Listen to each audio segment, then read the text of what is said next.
Joe Scarboro has made a point throughout the Israeli destruction of Gaza to repeatedly humiliate himself on air. So the other day we covered he was throwing softballs down the center of the plate to Hillary Clinton, and he was shocked that anybody would call her a war criminal and that anybody would criticize Israel. And now he's hit a new low. So remember, this guy is one of the top hosts on MSNBC, right? He has like a 3-hour show in the morning or however the fuck long it is now. And this is supposed to be the liberal network. And remember, he's a former Republican. And just this is an important note as well, Joe Biden loves this show. Joe Biden watches this show all the time. Him and Fareed Zakaria are the two that I think were brought up in some sort of interview where Biden was describing his like media consumption diet. So now Joe Scarborough comes out and he says the following. UN halves estimates of women and children killed in Gaza. Apparently, the Hamas figures repeatedly cited are false. If you hear that and you take it at face value, think about this in practical terms. The number of dead children is 15,000. The number of dead women is 10,000. So you want to cut 15,000 dead children in half? Okay, 7,500 children were killed by Israel. 5,000 women were killed by Israel. Any reasonable person would look at that and still be morally outraged, especially because Israel knows what they're doing, and there's been so much reporting that verifies that. I mean, the Daddy's Home or Where's Daddy AI program that they've been using to kill people, they strike purposefully when you have alleged fighters who are at home with the women and children. They attack knowing the women and children are in there. Okay, I digress. So even in a scenario where he's correct, oh my God, the numbers are inflated. The real numbers are still so horrifying, and he's bringing this up to make the argument, aha, so Israel is acting very morally. Even if you were right, they're not acting morally, and they've killed way more women and children than Hamas did. Okay. But of course, this isn't even correct. So look at this response here. The UN did not have the estimate of women and children killed. Actually, experts note the reported figures are a vast undercount, as many are missing under the rubble and in mass graves. Also, Joe is citing a propaganda rag that said killed babies were dolls. So more on that. Look at this. The depraved lie about the UN having the number of those killed originated with the same Israeli propaganda rag that said killed Palestinian babies were actually dolls, and verified the 40 beheaded babies hoax, which everybody now knows and acknowledges was a clear hoax. Joe Scarborough laundered it. Reuters now confirms it's a lie. So, again, just to show you what this outlet was engaged in before, the Jerusalem Post, an Israeli regime propaganda rag masquerading as independent and used as a credible source by Western media, has admitted they lied about a Palestinian baby killed by Israel being a doll. This is the same rag that verified the beheaded babies hoax. So this is what they posted. The Al Jazeera Post's blurred doll claims it to be a dead Palestinian baby. The footage shared on Al Jazeera's X account claimed that the doll was a month-and-a-half-old baby killed by an Israeli bomb. Come to find out, over the weekend, we shared an article based on faulty sourcing. The article in question did not meet our editorial standards and was thus removed. We take this matter seriously, and we will be handling it internally, blah, blah, blah, blah, blah. So in other words, they said, they're holding up a doll and saying it's a dead Palestinian baby. They're lying. Come to find out, oops, that was a dead Palestinian baby, and a whole bunch more information came out about that baby, the name, what happened, things of that nature. Then they had to, run back home, tails tucked between their legs. Guys, this is like, how insane have the conspiracy theories gotten? You've seen it. You've seen the Pallywood conspiracy theory. The idea that, bro, they're not even suffering in Gaza. They're doing these like Hollywood type productions to make it look like they're sick and starving and got attacked and are injured. It's all fake, bro. It's all fake. People have been saying that at the same time they defend the total onslaught and bombing campaign in Gaza and the total siege against Gaza. You can't support the siege, support the bombing campaign, and then turn around and say, but nobody's even getting hurt, bro. That makes absolutely no sense. Absolutely no sense at all. On October 12th, the Jerusalem Post published that their reporters had personally verified and seen photos of the 40 beheaded and burnt babies. That post has 15 million views. It's still up today. Joe Scarborough is citing them as a credible source. It's utterly insane. So, in other words, Joe Scarborough took some shitty fucking rag-ass Israeli-biased tabloid magazine and ran with that. Now, by the way, yeah, this is what I wanted to read you. I don't know if I read you this yet. UN says Gaza death toll still over 35,000, but not all bodies identified. So this is what they're twisting, as if, bro, they have the estimate. No, they didn't.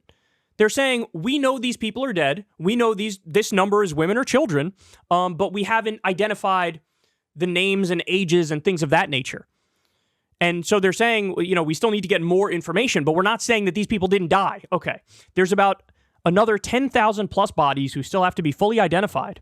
And so then the details of those, which of those are children, which of those are women, that will be reestablished once the full identification process is complete, Hack told reporters in New York. The World Health Organization has a long-standing cooperation with the Ministry of Health in Gaza, and we can attest that the Ministry of Health has good capacity in data collection and analysis, and its previous reporting has been considered credible. So World Health Organization spokesperson Margaret Harris. The real numbers could be even higher, she said. So look at how dishonest this is. Some Israeli tabloid rag comes out and says the numbers have been halved of the dead women and children in Gaza. That's what they say. What's the real story? We know that there's 10,000 more dead that we haven't identified. We're in the process of identifying them. And then beyond that, there's actually more dead. So they say the number's cut in half. Really, the number is more than what's reported. God, these people. I'm losing my damn mind, man. The gaslighting is making me lose my damn mind. So, by the way, what's the reality? Look, this is the part that nobody will tell you, is that even the UN numbers and, most of the human rights organizations around the world, yes, they're reliant on the Gaza Ministry of Health numbers. Now, I understand that. It makes sense. Their numbers in the past have been very accurate. But they don't count, for example, the dead under the rubble as part of the dead, which is why they say the number's actually probably higher. No, we know the number's higher. So the human rights organization that has been counting the people who are under the rubble for an extended period of time as dead, it's Euromed Monitor, the human rights group. And look, here, we've gone through these numbers before, but they say there's 43,640 people dead. Of them, 39,675 are civilians. So this is higher than all the, UN saying about 35,000. We're at 43,640, according to this outlet, which I think is much more accurate. Over 15,000 kids, over 10,000 women, 81,500 injured, 141 journalists killed, 2 million people homeless and displaced, 136,000 homes completely destroyed, 298,000 homes partially destroyed. The list goes on and on. We don't need to go through this again. It's absolutely devastating. Absolutely devastating. 332 healthcare facilities that have been attacked, including 29 hospitals, 227 ambulances. So this is the reality on the ground. And what's Joe Scarboro doing? Trying to downplay the reality on the ground, trying to downplay the numbers, trying to make Israel look good in the midst of them doing a genocide. Look, I'm not a cancel culture guy. I don't believe in cancel culture. I don't believe in shutting people up. I don't believe in censorship. Let's also call a spade a spade. If you're on what's supposed to be a news outlet and you're just lying brazenly and doing ruthless propaganda that's easily debunkable, you probably shouldn't have that job. Because you don't know how to do your fucking job. You don't know how to do your job. If I hire somebody to, I don't know, work at a hockey rink and ride the Zamboni, and instead of riding the Zamboni, they show up with a mop and they mop the fucking rink, you're not doing your job. So, I don't know how to do a Zamboni. Well, that's what we hired you for. So I don't know what you want me to tell you. You got to go find another job, right? Like, what are we talking about here? What do we do? If I call the cops to come over because there was some crime that was committed and the person shows up is an Arby's employee, oh, I don't have a gun. Oh, I don't have any authority in this situation, but I got some fries for you. I didn't call Arby's. I called the cops. What are we doing here? This is Morning Joe. Morning Joe pretends to be a journalist, pretends to be a reporter, pretends to give you the straight dope every morning. Then he comes out there and brazenly lies to cover for a fucking genocide happening. And now he's done it repeatedly. The idea that he was talking to Hillary Clinton and he was mocking the notion that Hillary's a war criminal, that alone. I mean, you literally are just not familiar with the facts of the matter and reality. You're not familiar with any of the arguments. being shocked and outraged that they would call Joe Biden Genocide Joe. If you're not going to steelman that perspective, you could disagree with it, but if you're not going to steelman it before you respond to it, what are we doing here? What are we doing here? Totally having no understanding of the history of the region, blaming everything on Palestinians, and now coming out here and lying about the death toll. This is disgusting. This is grotesque. And remember, think of the number of people who've gotten disciplined or punished because they said something like free Palestine. And here you have people brazenly lying about the reality of a fucking genocide, and he's going to skate completely. He's not going to retract. He's not going to post a correction. He's going to double down, and he's going to go out there again and continue to lie to the American people. This is real loathsome. This is guys.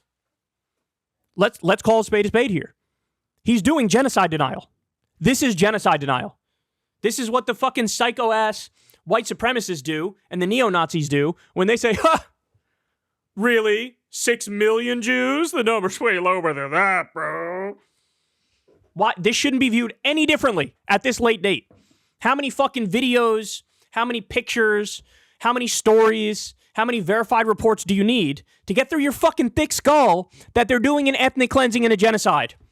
And they're doing collective punishments against all of Gaza. Imagine trying to downplay the numbers of the dead. At the same time, you know they're doing a siege in Gaza. You know they're trying to starve them. You see them blocking the humanitarian aid from coming in. You see the settlers destroying the trucks. And you're still out there playing defense for Israel? What a shameful, shameful man. What a fucking disgrace this is. You suck at your job. You're pathetic. You should be nowhere near a microphone, and that's obvious. Hey, y'all, do me a favor and like and subscribe. It helps out big time in the algorithm. Click the bell as well for notifications when videos drop, and watch that video on screen right now. You know you want to.